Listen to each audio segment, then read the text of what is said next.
get who you are. This is the way of the ninja.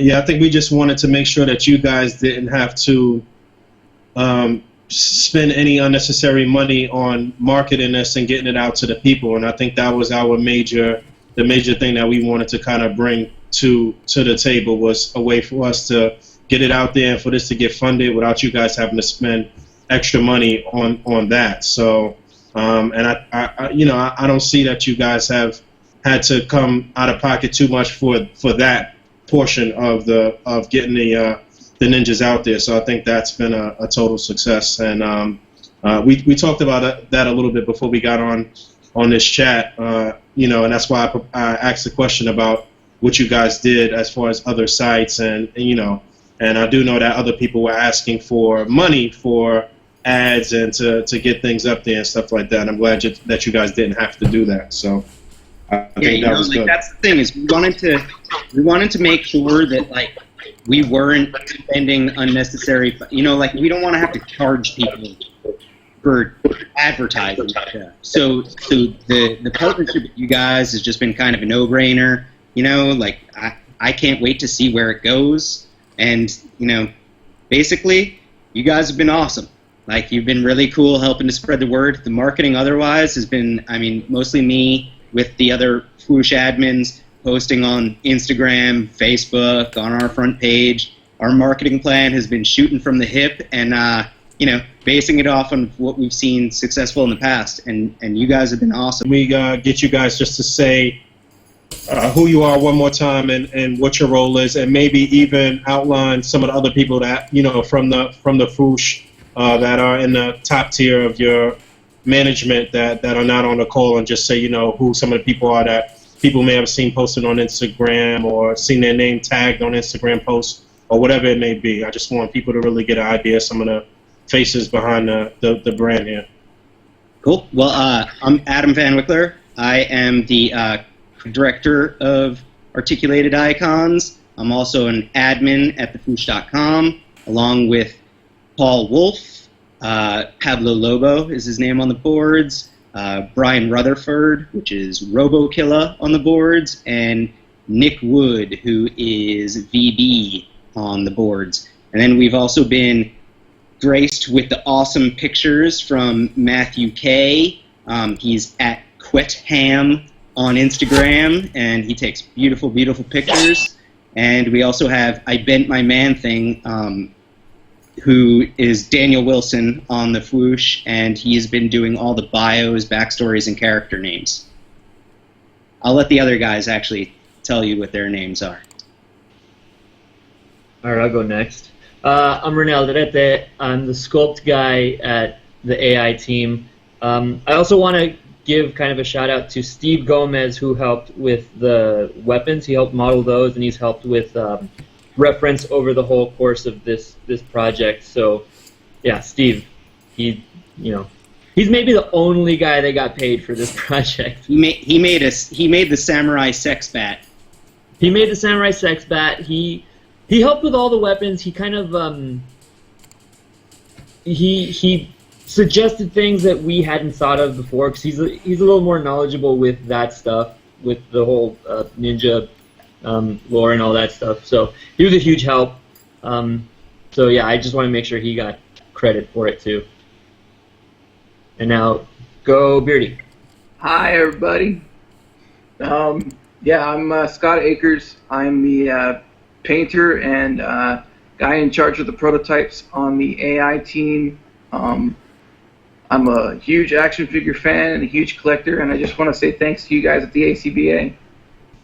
Just to clarify for some of the people at home, as far as the prototypes are concerned, when you say the prototypes that you guys created, you mean not just what you have in your hand, everything that we've seen in all of the promo pictures, everything that's painted, all of those things as well, right? Oh yeah, that's all stuff that we just went out of pocket to create this whole toy line. So what you see there is what our investment was. We were over the past couple of years, we decided that we wanted to throw our hat into the ring, and we've seen the other successful Kickstarter campaigns like Four Horsemen and Boss Fight, the Marauders, Gunrunners guys. There's been a few out there, so we decided we wanted to take a chance and do it ourselves. And man, we're all 80s guys. We grew up with the love of ninjas, and it just feels like such a glaring hole in the 6-inch, action figure line. There's nothing else out there. So we wanted to see if we could bring it to fruition.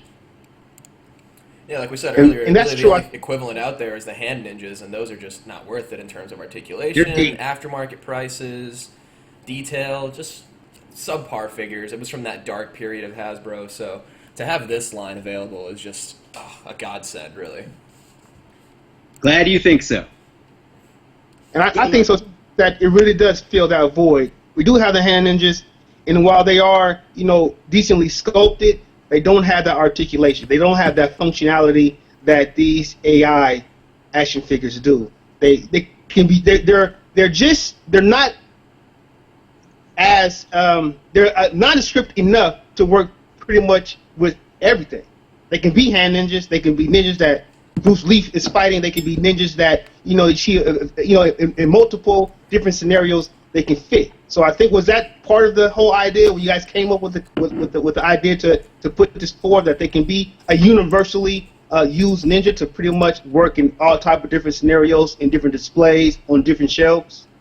That's it exactly. That's when we came up with the idea for this articulated icons was the thought, and this is specifically the Feudal series. We wanted to make toys that could be added into multiple collections. So it's if this is successful, we want to go out there and do articulated icons, the whatever series, and then do it so that way, I have a great team of guys working on this. Besides the two that you see here, we have Matthew Kay doing the photography right now, and then we have Daniel Wilson, who's I Bent My Man thing on the Fwoosh, that's doing all the names and the bios, the backstories, because we're kind of creating it as a toy line anyway. So it's we have all these characters, their stories are intertwined, so it's it could be its own line. You could set this up on its shelf as its own thing, or you can put it in with your Marvel Legends. You can put it in with your DCUC. You put it in with your Teenage Mutant Ninja Turtles. Whatever you want to do, it's up to you. There was a really good thread on Reddit yesterday that was simply put, explain like I'm 5, why should I be excited about this line? And the top answer was really, well, because there is no really available generic ninjas on the market out there, and that's really what makes them special, is that it doesn't need a theme, it doesn't need all this, like a license behind it or anything. Just, it's so universal, it's so possible to incorporate with all sorts of things that should be worth your money right there. I'm glad that you mentioned that you guys might want to venture out and do some other things and create another world, so to speak, for different characters, because that's been a question that we've gotten a lot from people in our group, and hypothetically, where you guys think you might go next? What world do you think you might try to capture in the figures next? If I don't even want to say if this is successful. I feel like right now we all kind of feel like this is going to happen, no question about it. So where you guys think you might want to go next? I think, if Scott, you want to jump in on this one? I think the next thing that we're going to do, well, first of all, before we jump onto any kind of other theme, the first thing we're going to do is a Ninja 2.0 with a lot of the stuff we have left on the cutting room floor. When we conceived of a lot of this stuff originally, we came up with a lot more ideas than what we have put forward. And so the first thing that we want to do is revisit some of that stuff. And you've seen a lot of people requesting some of the things that, that are left out, like nunchucks or a straw hat or any of those kinds of things. Like, we conceived of a lot of that already. We just didn't prioritize it this go around. So if this works out and we're funded, we're going to go full steam ahead on a lot of those parts that we already have concept for and stuff like that. So That's going to be. We have to give a shout out to Sir Real too on the Fwoosh, because he's been doing exactly what we've thought of, like how we concepted this, where he's taking the parts, mixing and matching, and showing how customizable these are, and that's awesome. But we can also do that for a Feudal Series 2.0, where our Kickstarter goals wouldn't be as high anymore because most of the tooling will have already been made. So we can do a much lower goal, maybe even lower the cost of the figures in a Series 2.0, and pass that savings on to the community and our fans, but have new figures available and new parts, but it's not full new figures. It's new heads, new accessories, new bits and pieces, and that's what's exciting to build off of what we're creating. So, That's all. Adam, can I ask the question of how durable are the figures, considering that a lot of the parts can be interchangeable? I know that arms can be swapped out, heads can be swapped out. Does it kind of work like a conventional Build-A-Figure via the Marvel lines and the DCUC lines, the old one? Does it still hold up to be a very sturdy figure, considering all that? Myself, Scott, and Renee, we all come from Soda Toys, so we worked on the Street Fighter line, which I still hold in pretty high regard overall. And what we learned through working on that is that in order to do swappable parts, having a figure that's primarily made out of PVC plastic is the best. The joint, POM, not that clear crap that anyone else is using that's brittle.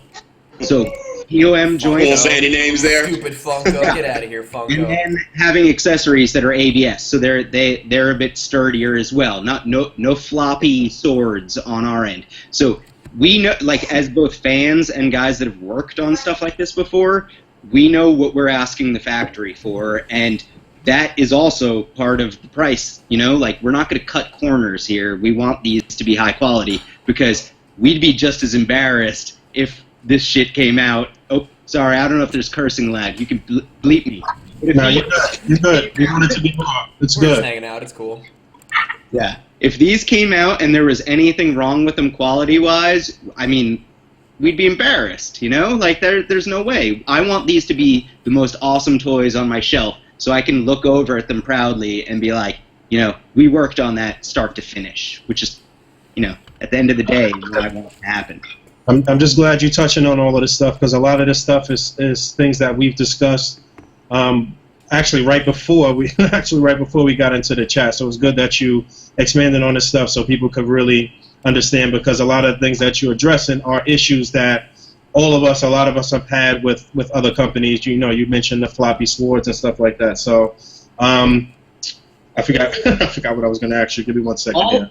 All three of us here on the design team, and then the Fwoosh guys too. We're all toy fans, man. We're all right there with you guys. Pre-ordering stuff at Big Bad Toy Store. I've got a pile of loot sitting right now, waiting to be shipped as soon as some more stuff hits. So it's we buy other people's toys. We know the ups and downs of it. We know what we like, and we're not going to cut any corners. We actually discussed third-party companies in general a bit before we got on too, and we were talking about Transformers and how a lot of those companies have had a lot of success over the past year. Were you guys kind of looking at that as part of the motivation to do what you're doing right now too? And the Mastermind Creations, I think it is, the Impactor. No, the Spartan. The upcoming one. Man, I have that thing. It's pre-ordered. That's what I'm waiting to ship my pile of loot. As soon as he hits, man, I love the Wreckers. I love Transformers. We were talking a little bit before this about how I just pre-ordered the new Masterpiece figures. Yeah, dude, the third-party companies, they're another great one. So between Kickstarters and third-party companies, you're seeing smaller guys get into the toy business, and they're trying to do things right. They're not trying to cut corners in order to make the corporate overlords tons of money. They're just trying to make cool toys. That's what we're trying to do. That's really so. You know what? We live in now This is a good segue, in my opinion. Can you speak? You touched on it a little bit, Adam. But being a third-party Transformer collector myself, I understand, and a lot of other collectors will understand the difference in price points between like Hasbro and Takara Transformers product versus third-party product. There's typically a large markup on price because of the overhead and the amount of tooling and everything else in manufacturing that goes into creating those products that a lot of times just aren't offered by Hasbro or Takara. So I know that right now the price point of a basic Ninja is like $37. Can you maybe speak a little bit, or Scott or Renee, if you guys want to jump into about the decision and how you guys came up with the price point, and maybe try to put some collectors at ease about, yes, these are going to cost more than Marvel Legends, but they're still less than your typical import that offers a lot of the same qualities that the AI products will. I mean, that is it. It's like these are a lot, like you have to, I think the big problem with the collector community thinking that they're overpriced, and it's like they are. I wish they were cheaper. I want them to be cheaper. I told you guys before, I'm in for $1,000. I know Scott's in for $1,000. Renee's in for $1,000. We're buying our own toys. Like, we are not getting these for free ourselves. So we're putting our money where our mouth is in order to help make these happen because we want these toys. The third-party thing, like it's injection molding, creating those steel tools is really, really expensive, and then not making as many as someone like Hasbro or Mattel, who are making hundreds of thousands of units that are selling them everywhere. You know, we're selling these only on Kickstarter right now, and we have 600-something people buying them. There's not nearly as many. It's not, and the way that Hasbro and Mattel can drop their costs that low is because they're making so many for so many stores. You know, if you look at what we're doing, I would love to get them into stores. I would love you to be able to go into Walmart and buy these, but that's not the case right now. So that's the justification for the higher price point, because we're not going to cut corners. We're not going to put out minimal articulation toys without accessories. That's not what we want. We want, like, I'm collecting Figuarts. I'm collecting Figma toys. I'm collecting 3A. And, like, this is more in line with what we're going for with this line, you know? Like, this is something that you're supposed to be proud of to display on your show. Good stuff, man. And just I think... Go ahead. Okay, just to kind of go back to it, Adam, with as far as once the Kickstarter is funded, we all know at this point it's going to get funded, at least at the minimum. So it's going to get funded. What does that exactly mean going forward, so people can kind of get a grasp, an understanding of what happens once you have an assortment of tools and things in place to be able to make future figures in the future? How does that? What does that mean for for the future? Well, just to let you in on like some of the overall plans and everything. Typically, for making a toy line, it's I always explain it as it's a lot like having a kid. It's kind of like a 9-month timeline, usually from inception to completion, from starting off to delivery. Now, we've already done the whole inception thing. We've created the prototypes. They're already with the factory. So we've shaved off a little bit of that time. But basically, once the Kickstarter closes, Kickstarter will charge everyone. They'll take their cut, which is 5%, and then an additional 3 to 5% off of every pledge level. So it's almost like 10% that Kickstarter takes as a cut out of that funding, and then they'll give us the money. Once we have that money, we'll be able to pay our factory to begin manufacturing. So we'll start to get, like in a couple months' time, we'll start to get test shots and things back from the factory, which we'll obviously be updating everyone with. All of our backers will get pictures. They'll be plastered all over the internet, on your site, on the Fwoosh, everywhere that will possibly post it. They'll see the whole process because we're going to be very transparent with that. So we want to do more, but I feel like, personally, my opinion is that we're going to wait to do a 2.0 until we've actually shipped Feudal Series, like the initial wave. We want people to get these in hands because we want to instill everyone with confidence before we start trying to do more. So, like, we want these to be in collectors' hands so they can help us do the marketing for it. So they can be like, yo, these really are high-quality figures. These guys came through, and then we'll try to do a whole nother wave. So let's talk the stretch goals real quick. It's pretty much assured we're going to be making the minimum goal, but let's say the first tier of stretch goals is at 200,000, and we don't make it to that point. Is that something? Those figures? First tier is actually 175 for the bare arms, and I'm pretty sure we're making that no problem. I am too, but 200,000. Let's say we don't make it. Is that something that we could see for the 2.0 series? Is those unreleased samurais that were promised for 1.0? Absolutely. Like, we would try to bring those back out and rework the campaign. And you know what? We could definitely have a lower goal set in order to do a new campaign for the stretch goals, because we obviously wouldn't have to pay for the tooling costs for the entire body anymore. We're just going to be paying for the new parts and pieces. So it's definitely something that we're keeping in mind. I use KickTrack. I keep it open all the time. KickTrack is like a tracking site. I don't know if you guys are familiar with it. It's KickTrack.com, and then you just type in articulated icons. They have us we're trending towards a low of 169, which would put us over our goal, and a high of 2001. So that would actually, if their trending numbers are correct, they would have us at least get through the martial arts guys.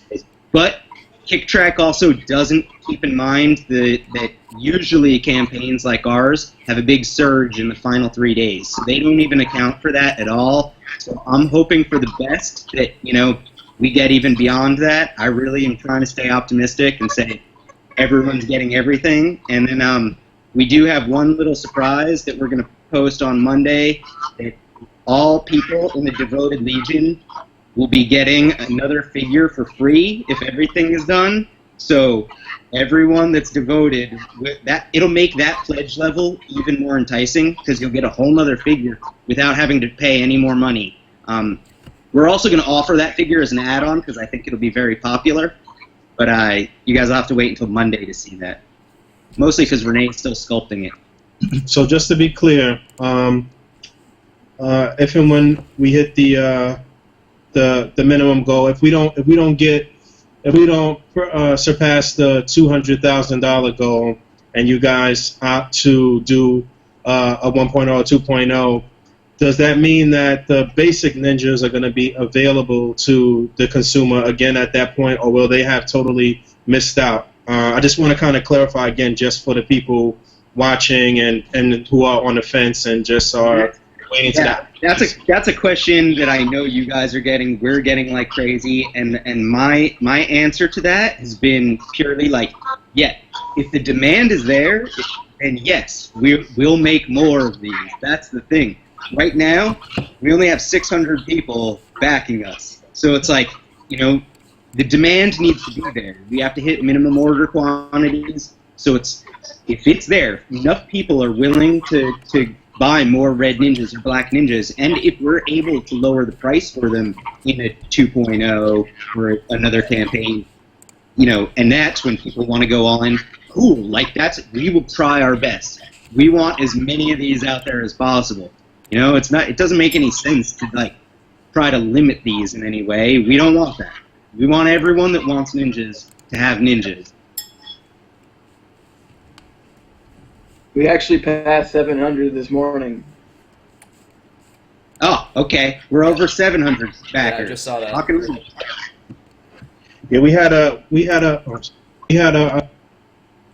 Yeah, we had a little brief discussion in the group this morning. Someone had put up a question about talking about that and about whether or not they should actually pledge right now, or if they were to wait to the last minute, or wait to see if it was funded before they could come on board. I think that a lot of people are just waiting to see what they're going to look like, and I think that a second time around would be even more beneficial for you guys. I think that once some of these get out there and people get them in reviews and get them in displays and whatnot, that it'll be even more tremendous the second time around, because those same people that purchased the first time are definitely going to go back in to get their armies up more, and then they're going to entice more people to come on. So, there's definitely a chance that we were a little too ambitious with all of our figures.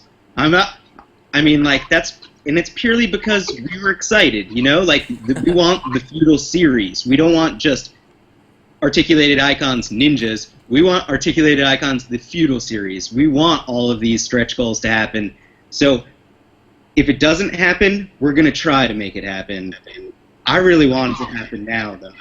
I'm glad that you said that, though. I'm glad that you said that you guys may have been a bit overzealous, a little ambitious, but that's good, and I think people want to hear that, and I think people need to hear that so they know, how dedicated you guys are to making this happen, regardless. So I think that's quality stuff right there. Now, I have a question for Renee real quick. Why computer sculpting as opposed to physical sculpting? I know NECA and a lot of companies tend to do the physical sculpts more. Why did you guys choose to go with the 3D sculpting?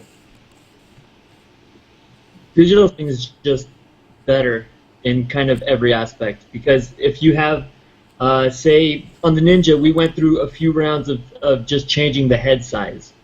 So we had to make it like 10% bigger at one point, and then 2% bigger after that, and then like percent smaller after that, just because for some reason we did it right.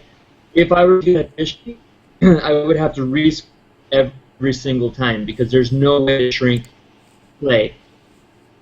So in ZBrush, I can just change the size. I can just scale it down a little bit, and I can also mirror parts and then change up the detail that way. Whereas in clay, you have to then make the rough scratch. It's stuff like that. It's you can change proportions easier. It's just better. Yeah, it seems like it's a little more forgiving. That's good. That's cool. Just a little insight into the action figure creation. V, Renee. What? The deep. I don't know what you're. The deep V. Oh, right. Yeah. Well, the original Ninja had a more oak key up top, and we talked about changing it, and then people on the Fwoosh started saying, "Hey, you guys should change that." So we went and I just changed it. I closed it up a bit, kind of redid some of the wrinkles to match. I had the torso and the lower torso to match. If I had to do that in clay, I would have had to completely reset that whole torso. Yeah, it's actually a much smarter move and very time efficient to do it the way you're doing it, basically. Yeah. Because you can also get like immediate fan feedback. Yeah, I agree. That's a good point. Can I actually take us back for a second now that we're talking about design and fan feedback a little bit? I think personally that going the route that you guys did in terms of like Ninjas and the Feudal Series was the right call. I would like to know, because I know sometimes looking at what you guys did in the past can dictate where you guys go in the future. What other lines or ideas were on the table in the beginning of what to do? If not Ninjas, what else? We talked about zombies. We talked about modern military. We talked about barbarians. I mean, I know that Scott answered earlier where we were going to go in the future, and he said Feudal 2.0. But I know that the thing he wants to do the most is like a barbarians, Vikings, crazy warriors kind of line, which, he and I are giant Conan nerds, so it's like that definitely would be an awesome place to visit in the future. There are other Kickstarters going on out there. I'm sure you guys have seen Box Ghost is working on some modern military, so if his goes through, crossing modern military gets crossed right off. So like it really kind of depends on what the market needs when we're ready to start on a new wave. I'd say the market definitely needs some ninjas right now, so you guys picked a good choice. Agreed. Do we want to talk about Dallas? You want to take us into the next thing? So now that it looks like it's gonna get funded. We're gonna have ninjas in hands.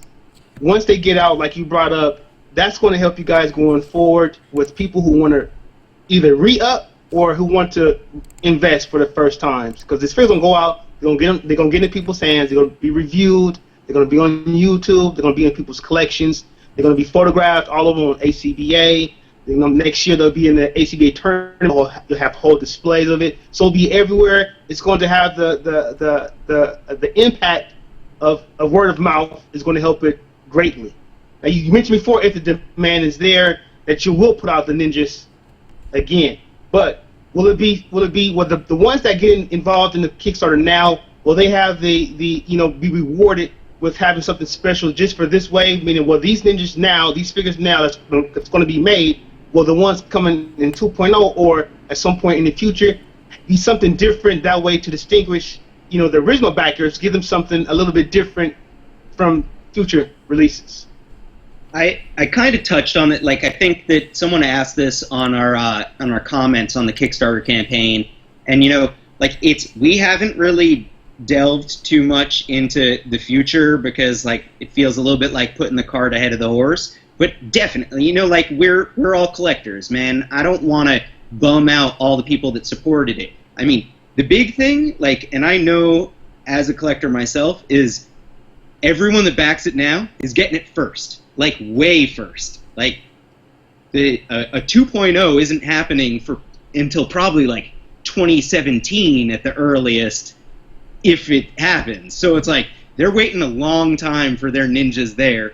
But yeah, we would totally whether it's changing the packaging, changing the paint slightly, changing the accessory loadout. Yeah, I don't want to bum people out that backed us the first time. I feel the same way. There's got to be something to be said for jumping on this from the ground up. And on that note, I want to speak to that also, Adam. No, go ahead, Fabio. I was just going to ask, what do you think?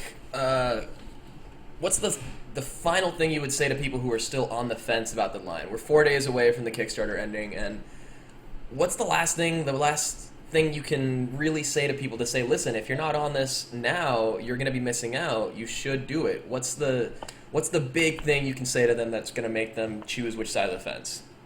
I think that it's a matter of people are going to, and this is going to sound pretentious because no matter what, you're asking me something that I have to sound a little bit pretentious, but, if they're going to feel like they missed out, by the time these things are out and they're in other people's hands, I feel like people are going to be scrambling to try to track them down, and, if they're complaining about the price now, they're going to complain about the price on the secondary market, these people aren't, there are some people that are buying the case of 12. That works out to $27.50 a figure.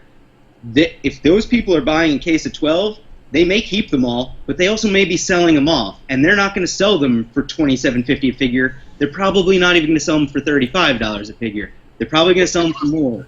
So it's that's, get in on it now.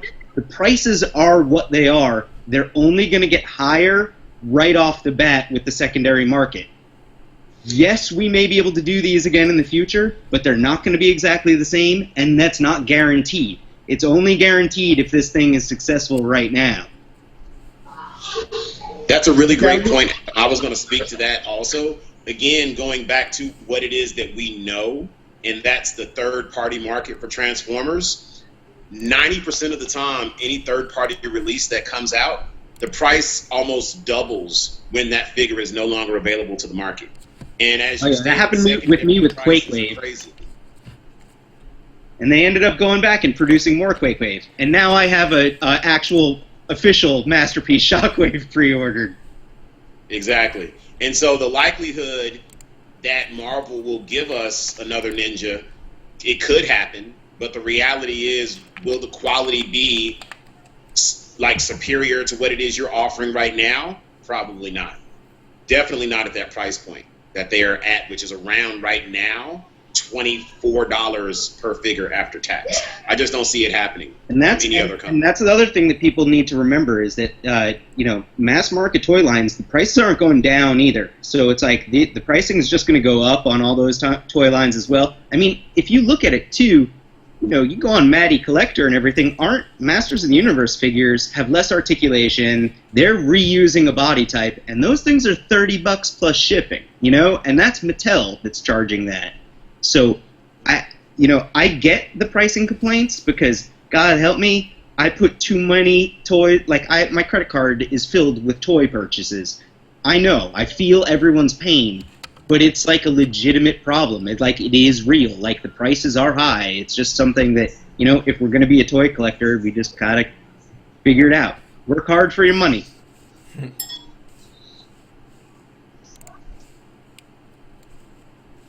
Jumping to speak a little bit on the partnership between A.C.B.A. and the Fwoosh, aka Articulated Icons. How do you guys? What are you guys' general feelings about that partnership, about that relationship?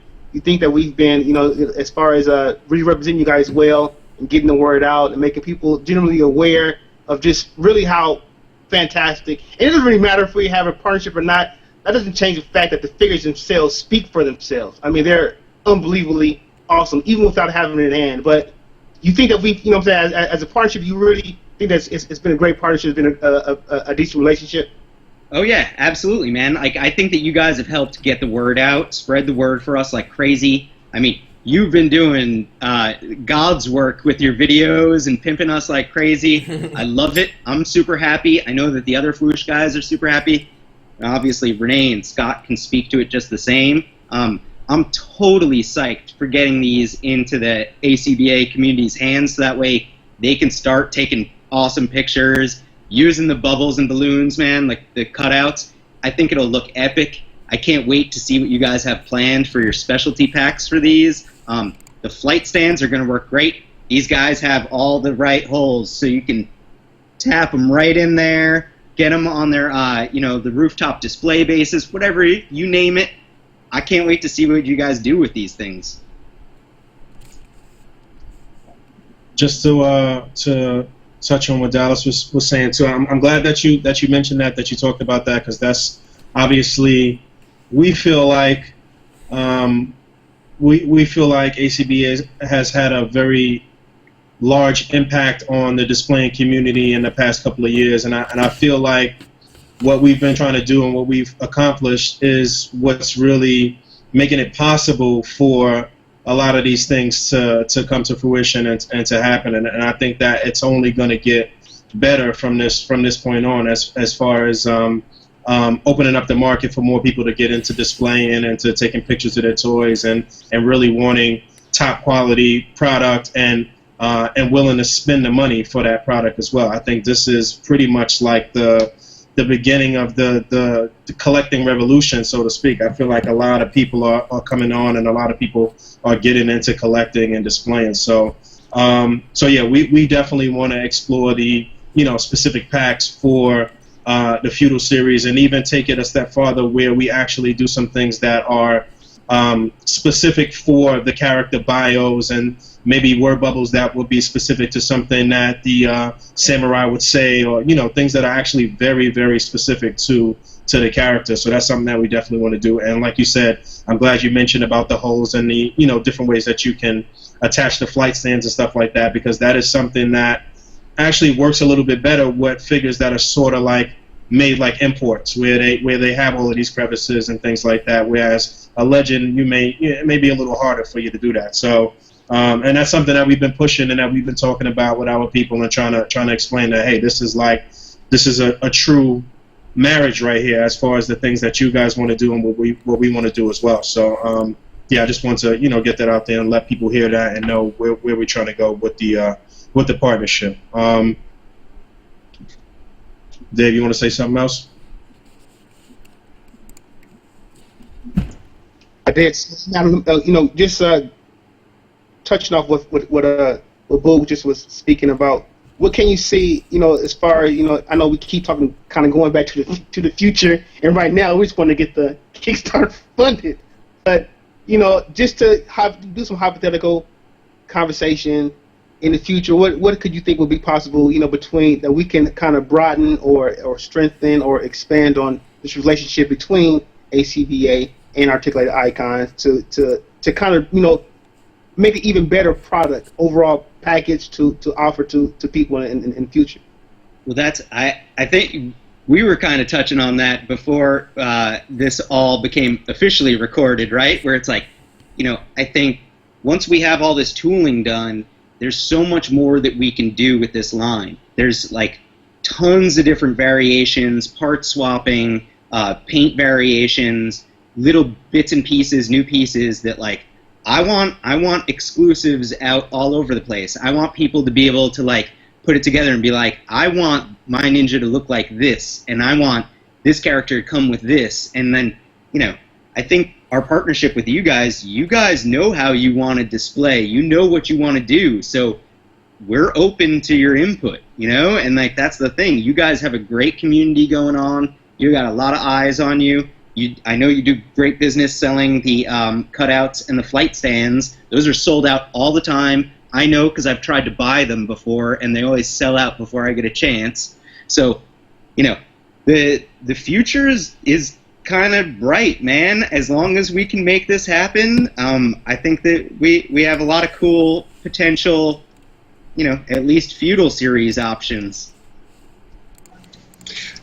So, can I ask a question again regarding fan input and what some of the responses from the A.C.B. community has been, especially about going forward? And it's kind of like a two-part question.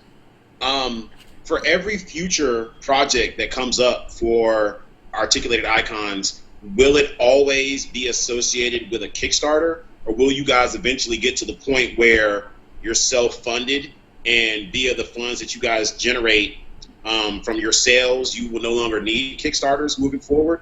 And the second part of the question is, like other third-party companies, will you guys eventually get to the point where you are making licensed products or characters that are similar to licensed products, like let's say a non-Storm Shadow or a non-Snake Eyes, things like that further on down the line? Well, the first part of the question, basically, if in the future, that we do have the ability to make more of these. Obviously, we want the differences to occur, so that way there is some kind of differentiation between what we made before and what we've done. That's where I could see it being a non-Kickstarter, where it could be, sold at, toy stores. If like Big Bad Toy Store wants to do it, or Entertainment Earth wants to do it, or heck, if Walgreens wants to carry these things, yes, we'll do it. We'll make this happen, but we would want to do some kind of a slight change, and then that would be a non-Kickstarter. If we are going to do more unique parts or a whole unique line, Kickstarter is likely going to be where it is, only because we don't have those funds to put forward, and you guys kind of see that with people like Boss Fight or Four Horsemen. It's like they don't have the big pockets like the Mattel or Hasbro does in order to be able to put that money forward in order to make these lines happen. They need the crowdfunding to happen so that way they can make that down payment to get this stuff started. So basically the answer to that as to whether or not it's a Kickstarter is maybe. It depends on what we're doing. Like I'd love to avoid Kickstarter. Kickstarter takes a cut, which obviously we have to think about. And if we weren't worried about that, we could be putting these figures out at a slightly lower price, not drastically lower, but a slightly lower price. So Kickstarter, necessary evil, but I think that it's also good. It helps get more people's eyes on it. I know that we've had good success, like looking at the backlog of behind the scenes on Kickstarter. We see where all of our pledgers are coming from, and Kickstarter definitely helps. So it's kind of good and bad as far as that goes. It's definitely helping us get this ninja line out there in the public eye. You guys are doing a great job of that as well. So it's like we may or may not use it in the future. As far as licensed stuff, we'll probably avoid licensed stuff for a while. I mean, I can't imagine. It's just licenses cost money, you know, and doing stuff that's unlicensed, that is like what you see the third-party companies do. It's dangerous, man. So that's why we're creating characters that, yeah, they're inspired by things. Like we love all the same things that you guys do. So we have our inspirations, and you can see them in our line. But we're also creating unique character names, unique character stories, because we aren't making, like, we're making our own intellectual property here. So, like, that's the idea, and that's probably where we'll stay at least for the foreseeable future. But, you know, like anything, we'll see how it goes. I think that if anything, Marvel Legends, what they've done has taught us that we're kind of getting feedback.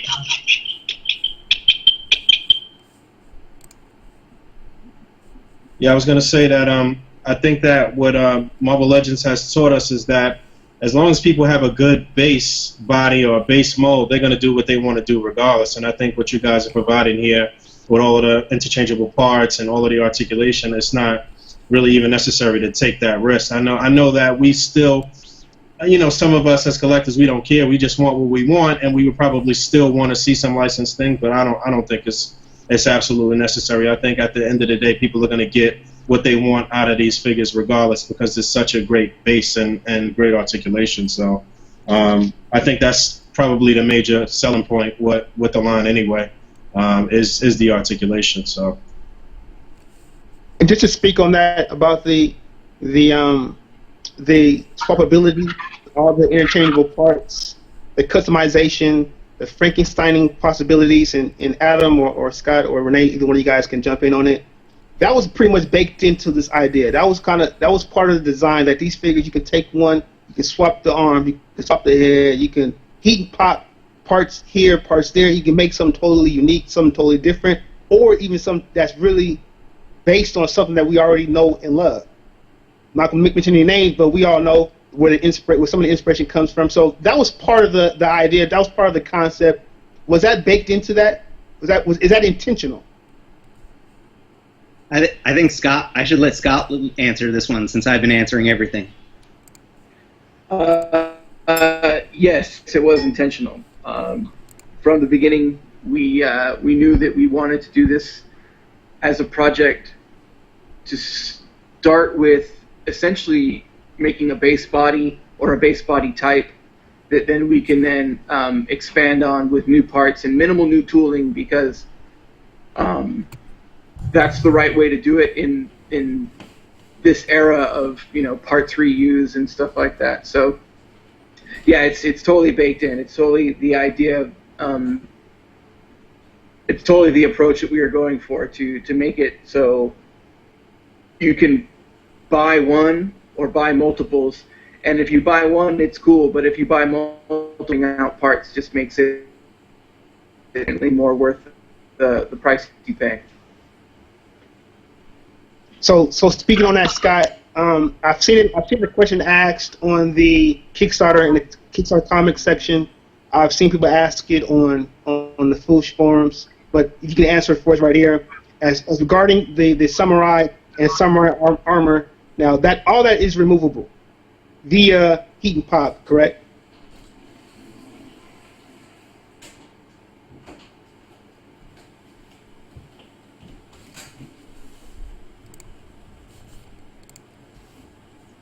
Maybe he didn't hear you. I heard you.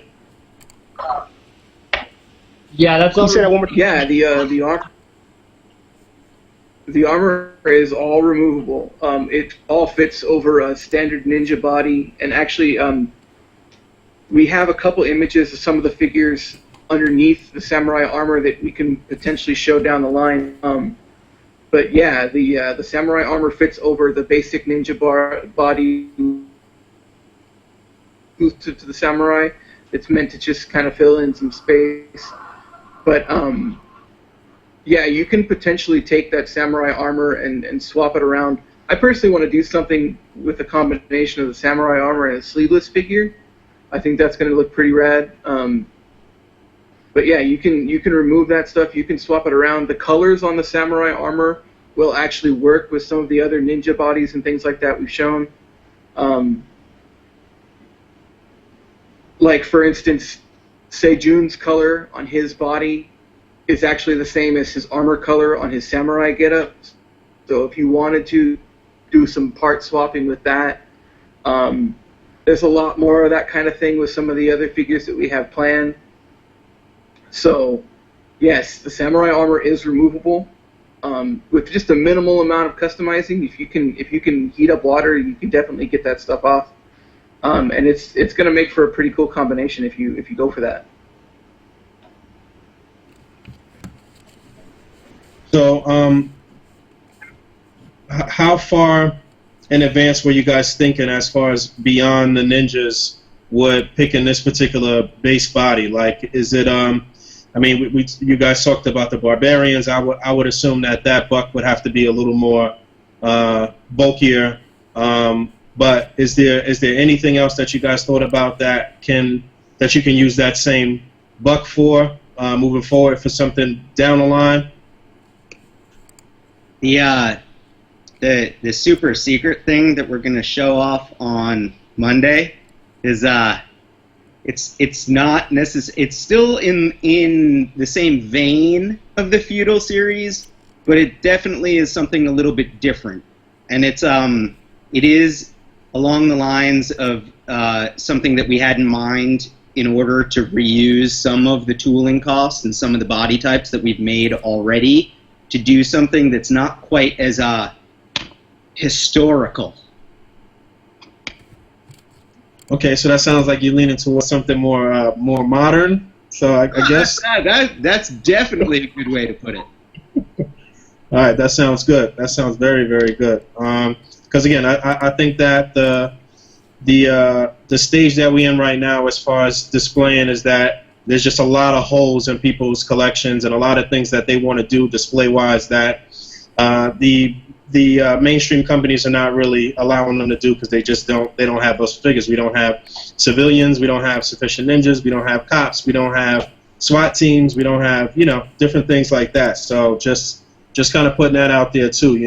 Those are all things that I think would be super popular in the A.C.B.A. community, and I know that those things would do really well. As a matter of fact, we did a poll last year, polling people about different army builders that they'd like to see and stuff, and a lot of the things were Marvel properties or what have you, but some of those things were in that same vein as far as the cops and different generic things that could be done. So just putting that out there. Hey, my question to you is, and I have to ask this for RoboKilla on the Fwoosh, were there any cowboys? Were there votes for cowboys? Because he really wants to do cowboys. You know what? We never polled that, but I don't. That's actually maybe something that may be possible. Maybe cowboys, maybe Native Americans. I mean, I keep telling him that that's a possibility for like wave 8 or something. I've actually never really thought about that, but I could see maybe this cool. Ambitious. I mean, if it's going to be a horse or something associated with that cowboy, then I could see that being kind of nuts. We talked about doing a velociraptor too. We want to do a fully articulated velociraptor. Animals would come before cowboys. You'd get a horse from us before you got a cowboy. That's crazy. Hey, Adam, can I ask you guys a question in terms of like other things that can be made available? Have you guys thought about doing just straight up accessory packs? That's not something that I've seen, but I see that each figure comes with crazy accessories. So I know for me, like I'm sitting here in this whole interview, I've been playing with this sword, the katana that came with Deadpool. It's one of the better ones that Marvel gave us. But I have a lot of figures that I would like to just have additional weapons, and you guys have made some really quality ones. Is that something that you're looking forward to doing in the near future? Yeah, well, one, just so you know, Renee actually sculpted that katana. We did that for Hasbro. And then, two, yeah, a lot of guys have been talking about it, like head packs and weapon packs and everything. And like, in all honesty, the reason why we didn't do it in this campaign is that we had so much other stuff going on already that we didn't want to necessarily have too many. Like, I feel like we might even already have too many options. So it's like, those are definitely something that we could do, and I would love to do. You know, all three of us, Renee, Scott, and myself, are customizers. Like, I make customs all the time. I do it on my lunch breaks. I do it all the time. I actually make Scott paint most of them for me because he's a way better painter than I am. So it's like stuff like that, like accessory, you know, like the arms pack was a no-brainer for us because we're like, we definitely want to have some sleeveless ninjas or sleeveless martial artists and stuff like that. So we wanted to make that an option right off the bat. Accessories and head packs, totally. I love that idea. I think that Renee and Scott agree. I think all the Fwoosh guys agree. It's just that we didn't want to water down our options yet. You know, this is another thing that we could potentially, you know, do in our partnership with you guys, where we have head packs available with, you know, and they can even have slightly different paint jobs. I know some of the guys were saying that they wanted ninjas with pupils. So it's like, we could do the red ninja heads with pupils as a head pack. We can do, you know, Itami has the dark hair, and then his character Fumetsu has the ghosted out kind of zombie eyes because he's come back to life, but he has the grayed out temples. Well, we could offer that head with pupils instead, because I know some people have asked for that. So it's like, there are lots of options and opportunities for the future once we have this all funded, basically. I remember you guys touched on that in the Reddit AMA. Somebody asked about accessory packs, and I think you guys answered with didn't want to take away from a lot of the deluxe sets and stuff, which is reasonable. That's fine. But my question is, what would it take to see these at retail? I know you guys probably have some convention appearances coming up, and hopefully the Kickstarter is funded by then, so you have all that stuff to show. But let's say you've got like Hasbro or Mattel guys coming around and seeing your booth, and they suddenly have an interest in the line. They want to bankroll you for the next wave or whatever. Is that an option, or what would it really take to see these at retail? I don't know that we'll get that from like the big companies like Hasbro or Mattel. They usually don't, you know, buy out other people's like licenses. I mean, they might. There's a chance. We are going to be at PowerCon 2016 in California. I believe that it's in like June of 2016. So we are going to have a booth there. Hopefully, we will actually have product there as well. That all depends on whether or not this stuff gets funded. And you know, if retailers come to us, like say, you know, like Walgreens has been carrying awesome toys these days, and say the buyer from Walgreens comes to us and says, hey, we want to carry these in your store. Yeah, we'll do whatever it takes. That's a matter of like, I'd need to find out how many he wants to carry and how many locations, and then that's putting an order in with the factory and then figuring out how to differentiate it from the Kickstarter campaign figures. You know, so it's all about, it would be more about like buyers. So I know we've already had interest from some toy internet websites, stores, as far as carrying our stuff. But the main problem there is that they can't order enough from us to justify an entire run. So it's like basically what they would be doing is just carrying like either an exclusive or a smaller run of the figures. So it wouldn't be, basically we haven't had interest from anyone wholesale with large enough quantity to cover the minimum order quantity. So yes, if anyone wants it, if the guy from Walmart says he wants ninjas in every store, we'll make it happen somehow. You know, like that would be great. I'd love for my mom to be able to walk into Walmart and buy ninja toys. That's awesome. Can you, is it okay for you to be a little more specific about the actual numbers, or how much, you know, the specific numbers you guys would need for that to be profitable for you, or for it to be worth it for you, or is that something that you really can't go into? It's not a secret. I mean, you're looking at like probably, or like minimum order quantity per figure is around 2,000 to 3,000 or so per figure. We're hoping to hit that with all of the figures through the Kickstarter campaign. You know, if we don't, we may have some left over, but we will be able to like sell those, you know, somehow on a website at conventions. We're not really sure until the close of the campaign, in all honesty.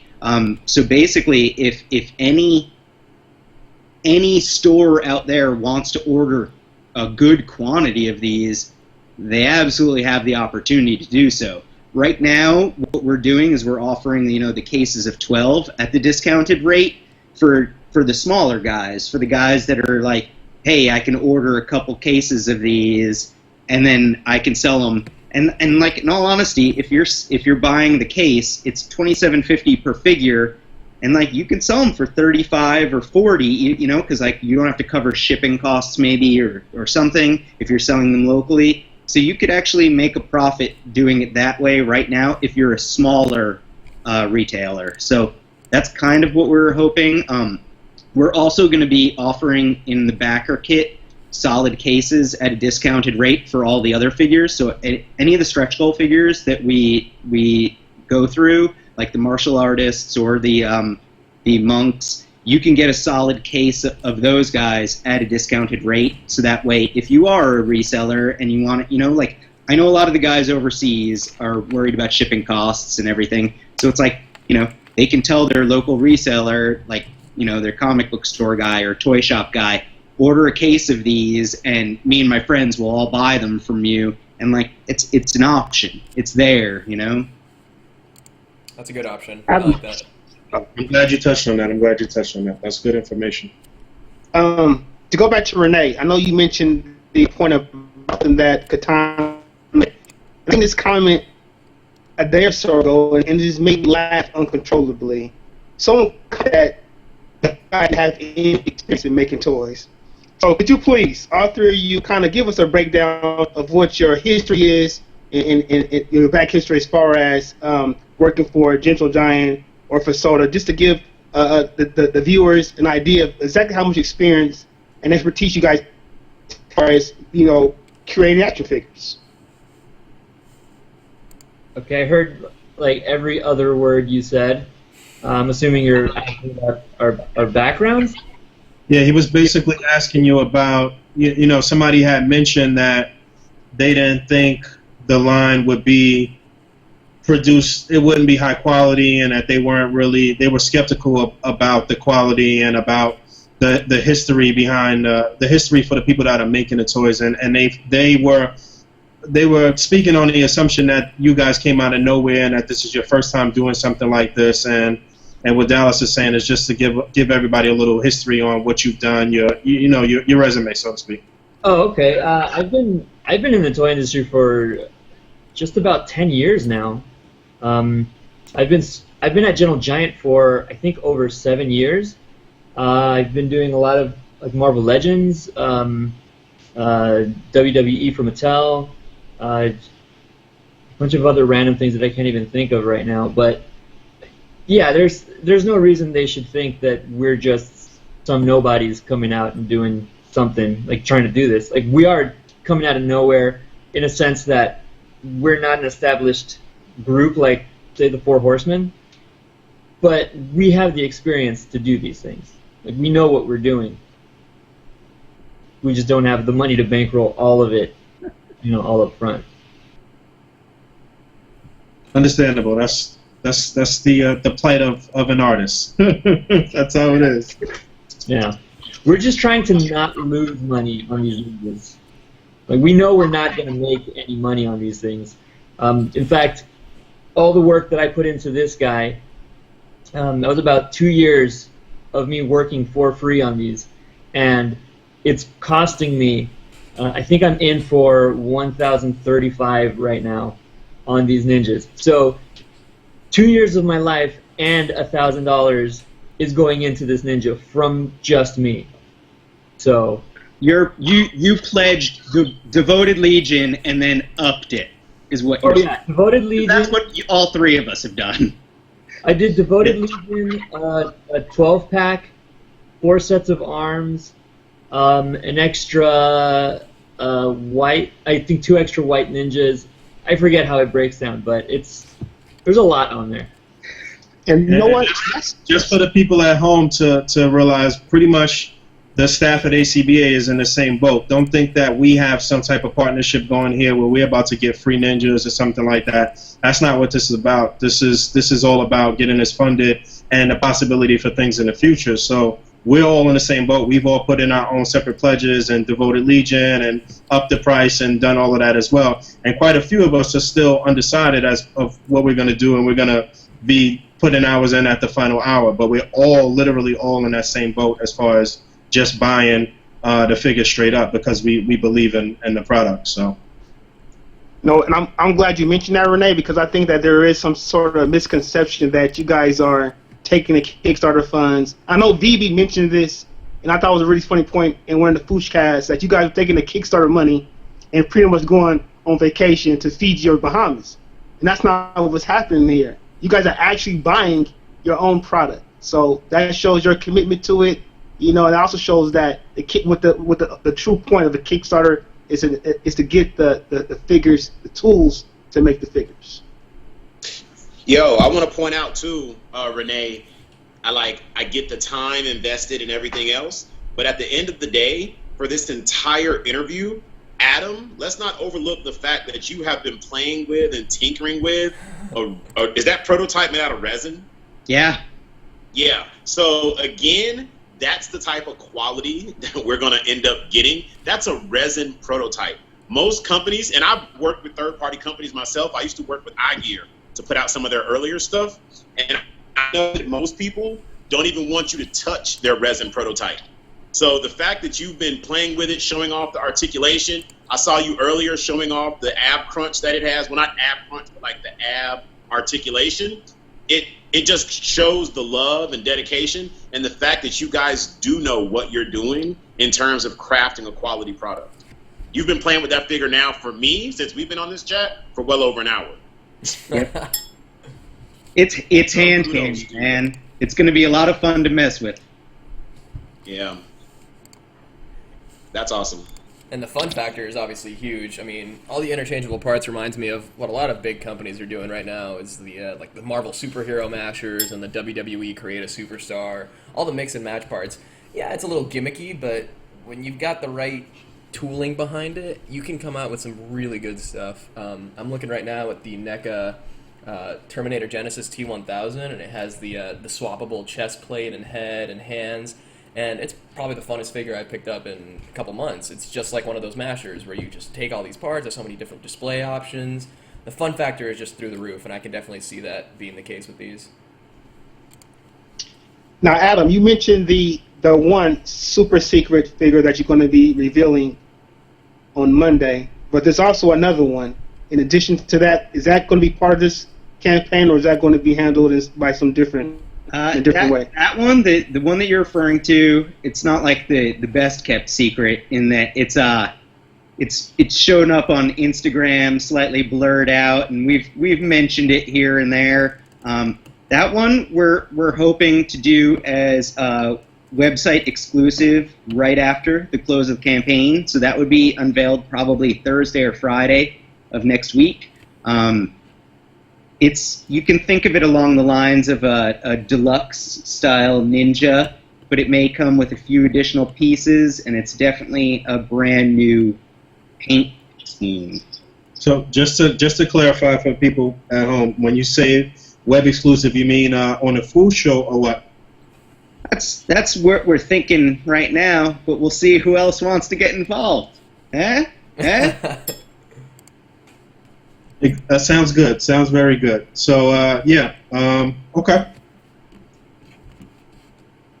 So let me ask you guys, how are you guys feeling exactly at this moment? I know Adam and Tex have been talking this whole entire time. You've been completely optimistic. You've been super positive about it. I've seen the people ask you questions. I've seen them, not always be entirely positive about it.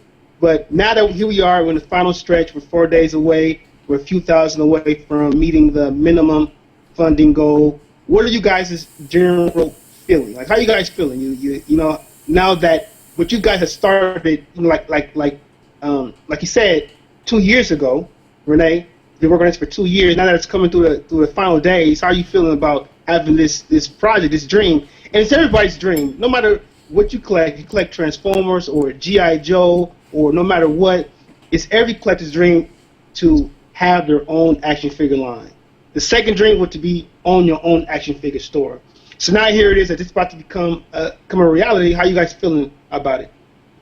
I can only speak for myself, but right now it's all anxiety all the time. Yeah, that's just kind of it. Yeah, it's barely noon and I'm already. Yep. So Drinking. I'm gonna go grab another one.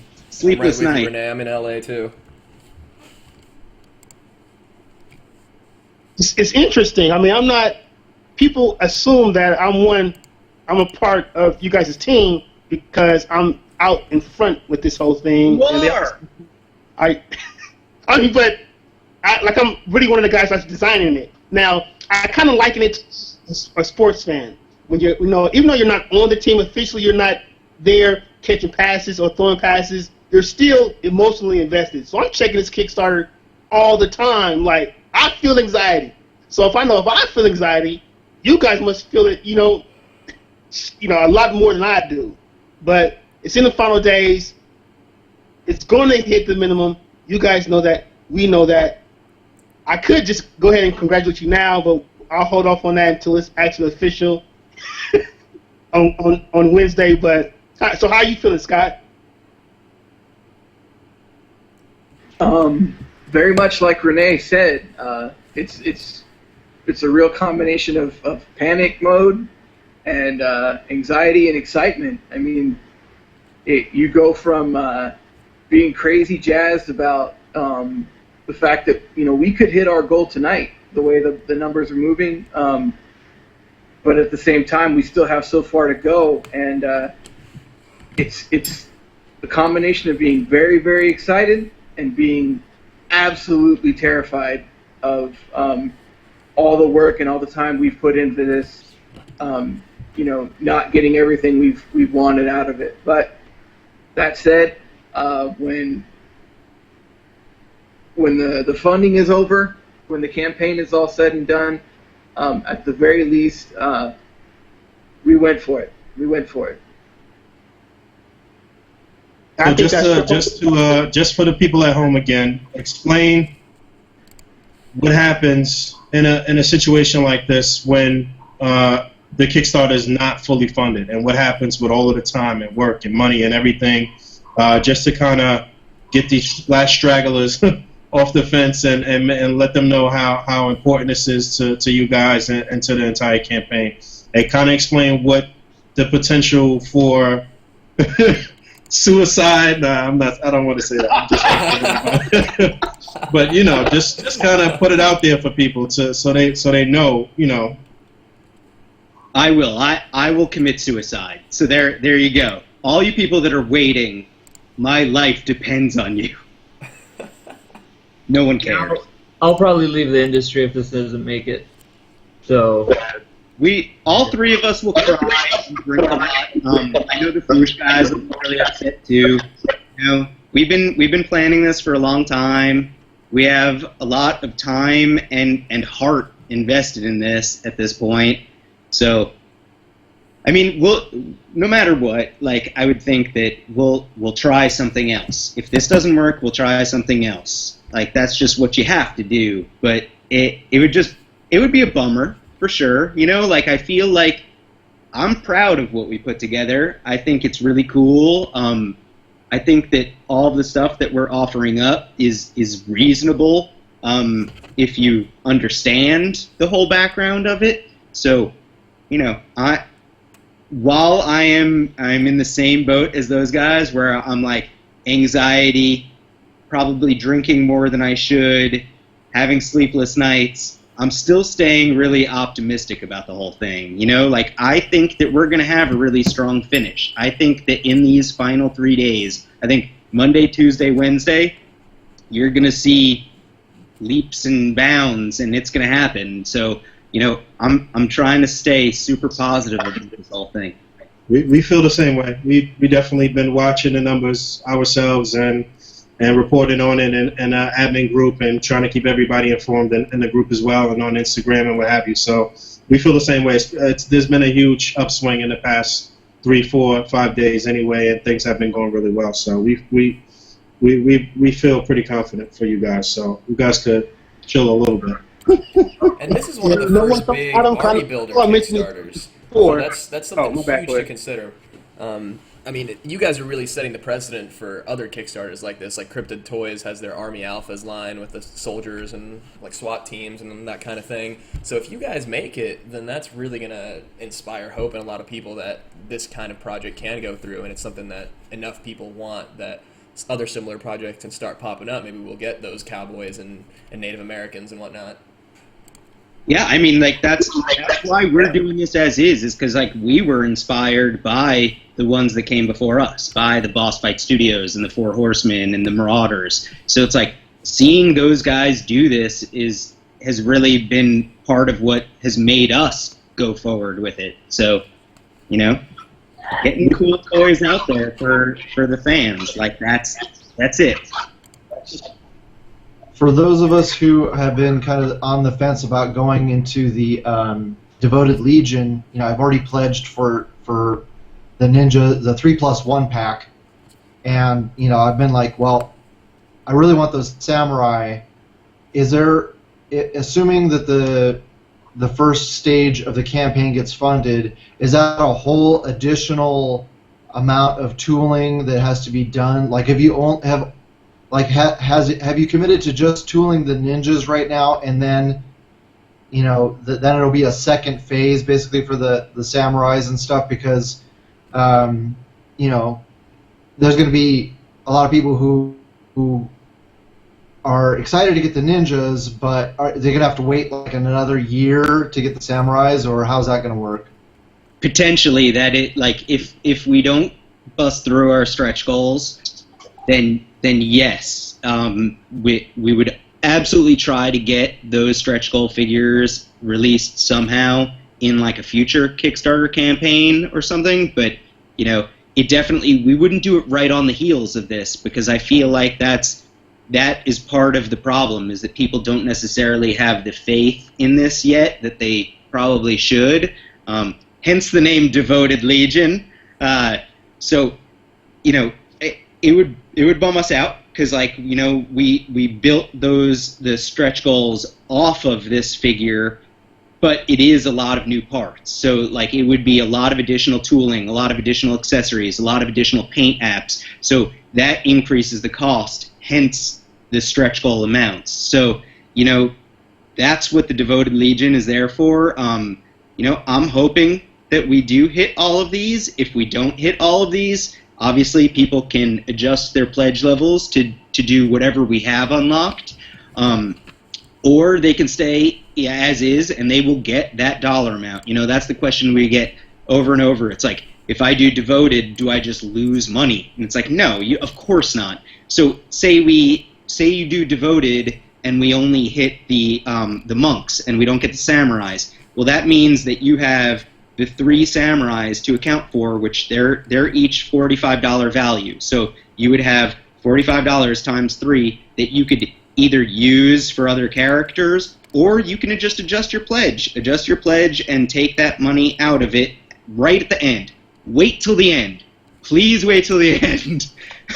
October 7th at 7 p.m. That's Wednesday at 7 p.m. So we're really hoping we surpass all of those goals, because I mean, I'd love to add even more. It would be awesome to just start throwing stuff into the mix right at the end.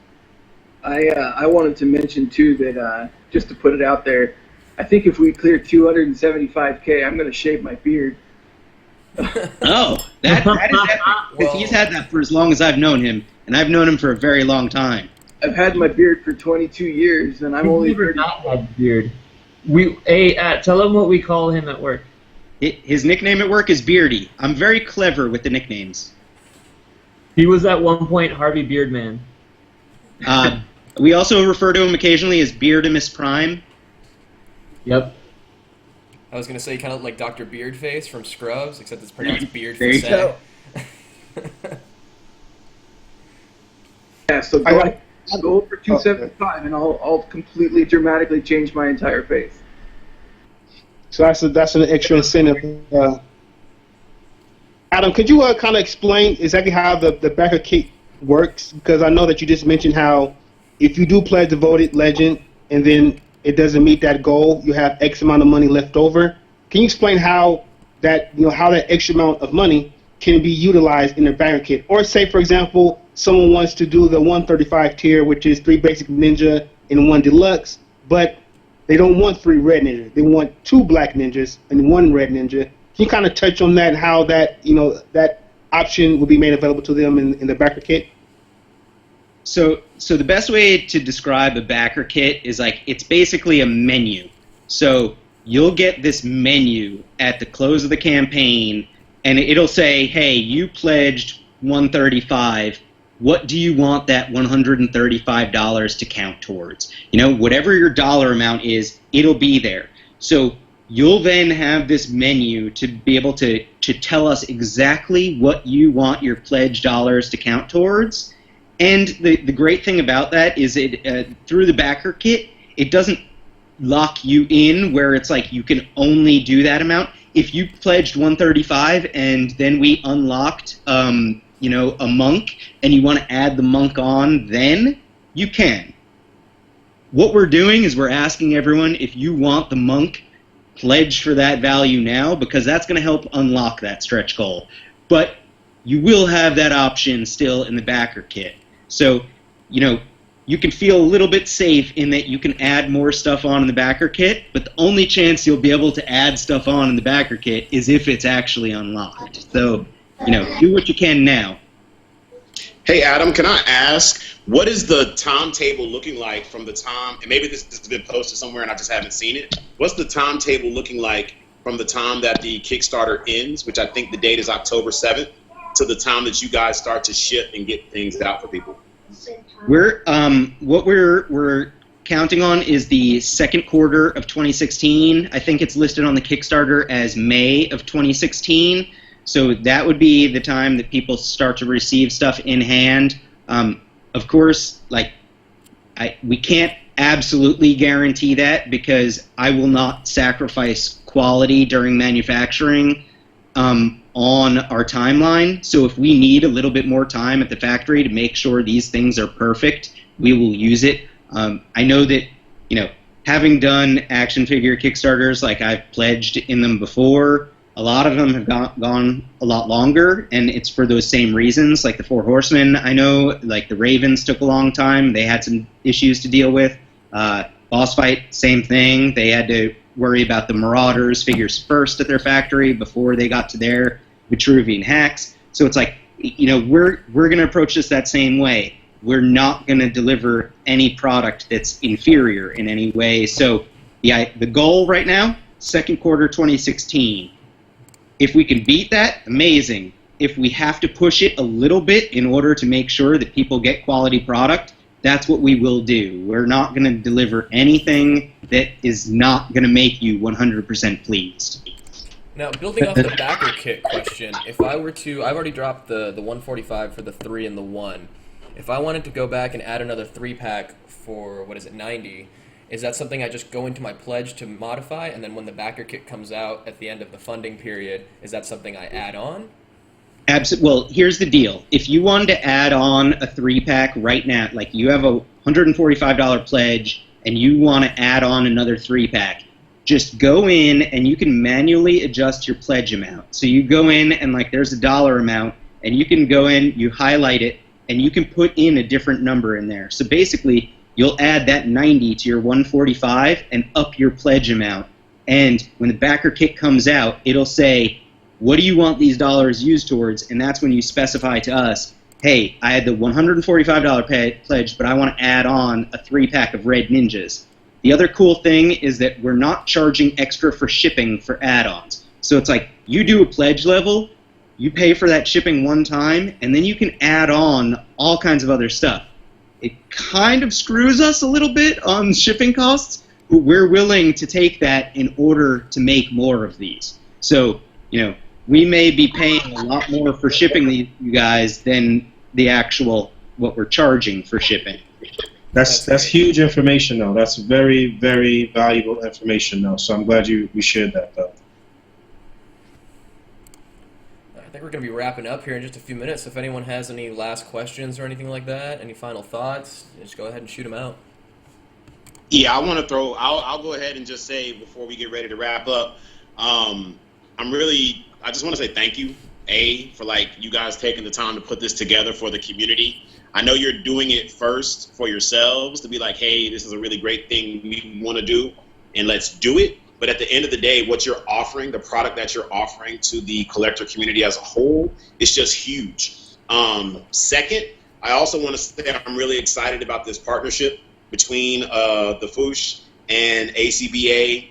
and Articulated Icons. I think that right now we're still in the early phases of it because everybody's primary goal is on getting the Feudal Series funded. But I think once we do, and once we're up and running, and once both of our, in my opinion, large communities are able to see what it is that A.C.B.A. and the Fwoosh are going to be able to create together, I think it's going to be a win for everyone. I know there are a lot of other websites and groups that do, or at least I'm going to say attempt to do, what it is that we both do very well in our realms. So it made a lot of sense for all of us at A.C.B.A. to sync up with you guys. And I'm really glad that you guys saw it the same way to sync up with us, because you could have gone with anybody else out there, any other group who tries to do what A.C.B.A. does well. But I think you guys made the good choice of going with A.C.B.A. And because of that, we really appreciate it. We're big fans, man. So it just, like you said, it made perfect sense. So, and like, we have to thank you guys. You guys have been doing a great job. I mean, all of you have been posting like crazy. You've been like sharing this, and like that's the way this crowdfunding works, is spreading the word around. So getting this out there to more fans and to, more eyes on this, the better. And you guys have been doing awesome at that. So, I mean, big thanks from the AI design team and from the Fwoosh as well, because I think at the end of the day, that's all we want. We all want good toys. We want good ninja toys. Cool. You guys want to go out and say who you are? I guess when we get this up, we'll get everybody's ats and then sites and everything going. But if A.C.B.A. guys want to do, I guess we could. I could kind of say some of the guys that aren't here. I want to say thanks to Day Johnson. Fabio was here on the call. He's been on the call. But Day and Fabio are the guys that actually run Twitter, and they've been doing an excellent job on that. And I want to say thanks to Todd is on now, but Todd is one of the admins in the group. I guess he can introduce himself. But who's not on that we need to mention? I want to say thanks to Ty. Ty Star, who is the person who designs all of the cutout packs and does everything with cutouts and stuff like that. So that is the person that pretty much does everything for graphic arts and everything as far as the cutouts are concerned. And I want to say thanks to Pancho, who was in for a brief moment. I don't know if we got him recorded or not, but he's another one of our in-house design people. And Billy Mahoney. Those are the three guys that we have that are in-house for anything graphic, anything video.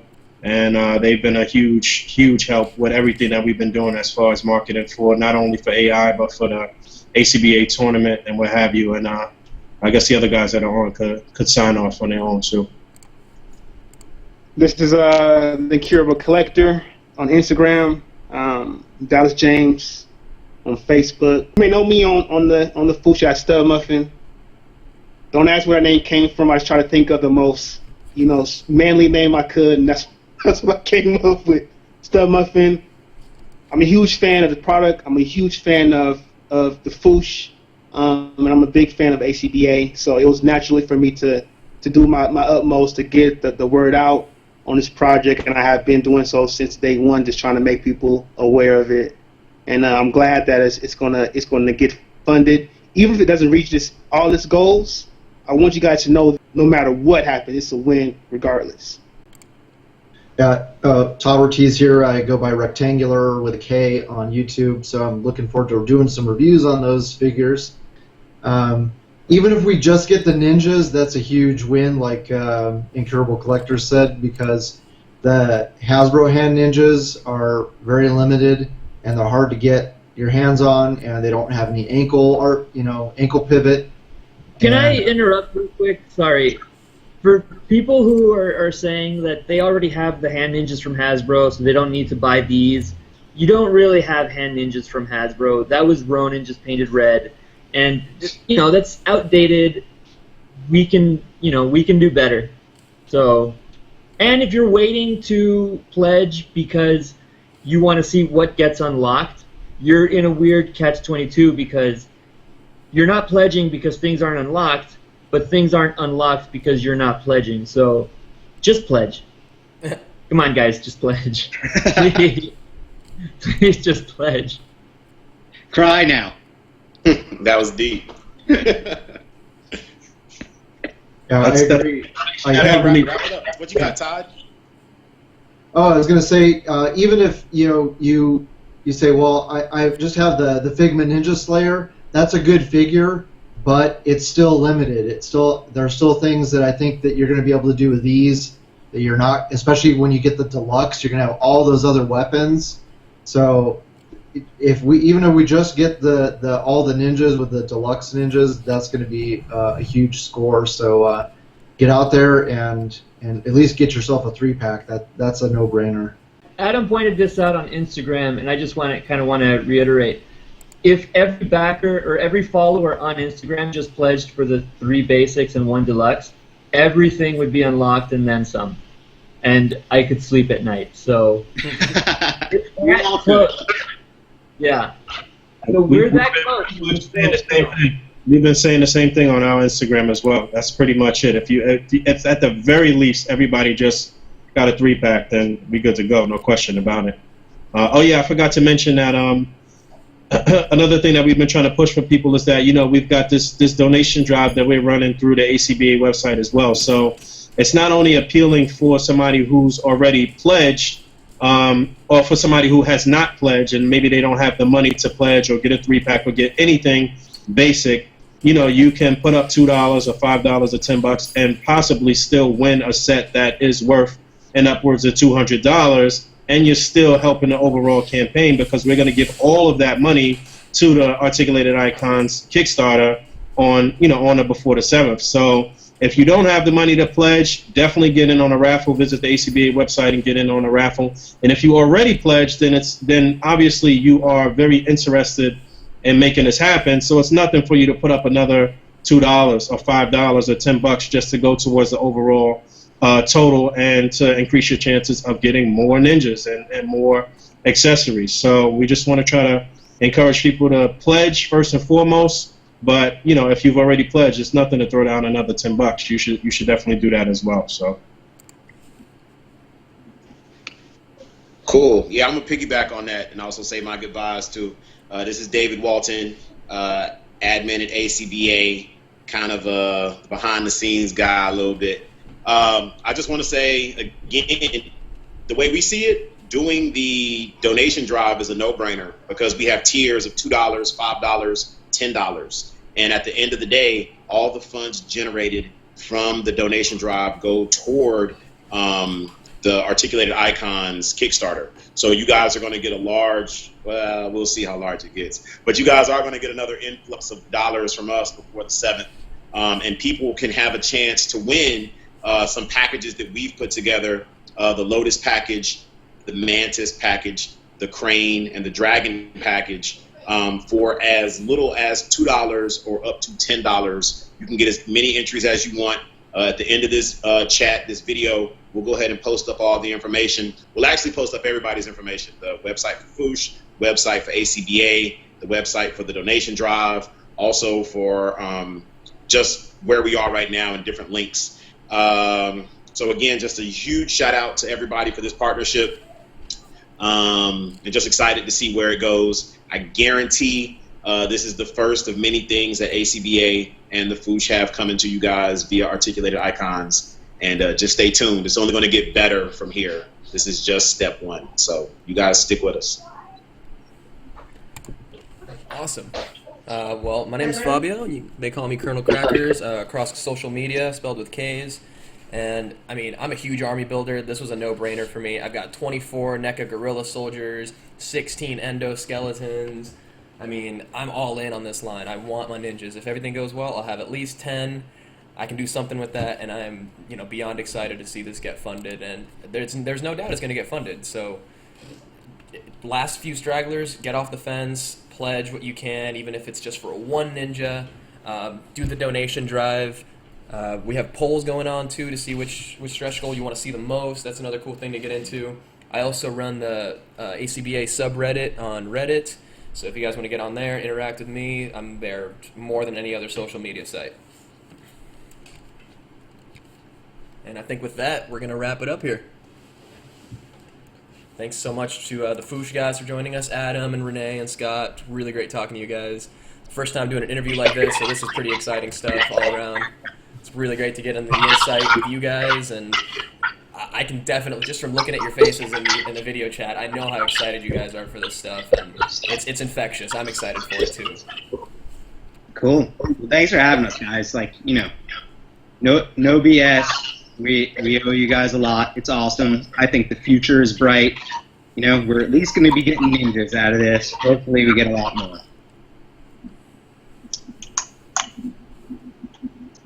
All right, thanks, guys. That concludes our interview for today. We'll catch you guys on the next one.